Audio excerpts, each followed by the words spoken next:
समृद्धी इलायची, आमचा चहा तुमची आवड, चव अशी की मन जिंकेल। एका चांगल्या दिवसाची सुरुवात करूया समृद्धी इलायची चहा सोबत। कडक सुगंध, ताजे तवाने, उत्साह, स्पेशल आस्वाद। समृद्धी इलायची चहा, चव पारंपरिकतेची, होलसेल दरात विक्री सुरू।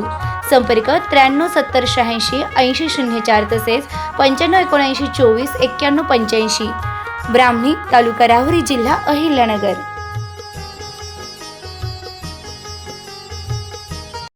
राहुरी यंदाची शिवजयंती राहुरी तहसील व पोलीस ठाण्याच्या आवारात शिवभक्त करणार प्रशासनाचा निषेध। अखंड हिंदुस्थानचे आराध्य दैवत छत्रपती शिवाजी महाराज यांची जयंती संपूर्ण राज्यात उत्साहात साजरी होत असताना राहुरीमध्ये मात्र यंदाचा शिवजन्मोत्सव आगळ्यावेगळ्या पद्धतीने आणि निषेध स्वरूपात साजरा केला जाणार आहे। गेल्या वर्षी झालेल्या शिवरायांच्या मूर्ती विटंबना प्रकरणातील आरोपींना अटक करण्यात प्रशासनाला अपयश आल्याने मराठा बहुउद्देशीय संस्था संचलित शिवजयंती उत्सव समितीने यंदाची शिवजयंती थेट राहुरी पोलीस ठाण्याच्या आवारात साजरी करण्याचा निर्णय घेतला आहे। गेल्या वर्षी 26 मार्च 2025 रोजी राहुरी शहरात छत्रपती शिवाजी महाराज यांच्या मूर्तीची विटंबना करण्याचा निंदनीय प्रकार घडला होता। या घटनेनंतर शिवप्रेमींनी शांततेच्या मार्गाने शहर बंद ठेवून आपला निषेध नोंदवला।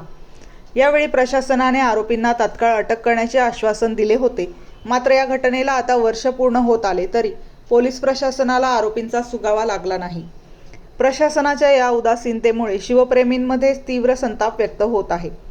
प्रशासनाला या घटनेचे गांभीर्य लक्षात आणून देण्यासाठी उत्सव समितीने यंदा गुरुवार दिनांक 19 फेब्रुवारी 2026 रोजी सकाळी 10 वाजता पोलीस स्टेशनच्या आवारातच शिवजयंती साजरी करण्याचे पत्र तहसील कार्यालय आणि पोलीस प्रशासनाला दिले आहे। विशेष म्हणजे समितीने राहुरीतील सर्व शासकीय कार्यालयांना निमंत्रण पत्रिका पाठवून या सोहळ्याला उपस्थित राहण्याचे आवाहनही केले आहे। प्रशासन शिवरायांच्या विटंबनेबाबत गंभीर दिसत नाही। जोपर्यंत आरोपींना अटक होत नाही तोपर्यंत आमचा लढा सुरूच राहील, म्हणून यंदा शिवरायांचा पाळणा प्रशासनाच्या दारात हलणार आहे, अशी माहिती शिवजयंती उत्सव समितीच्या वतीने देण्यात आली आहे।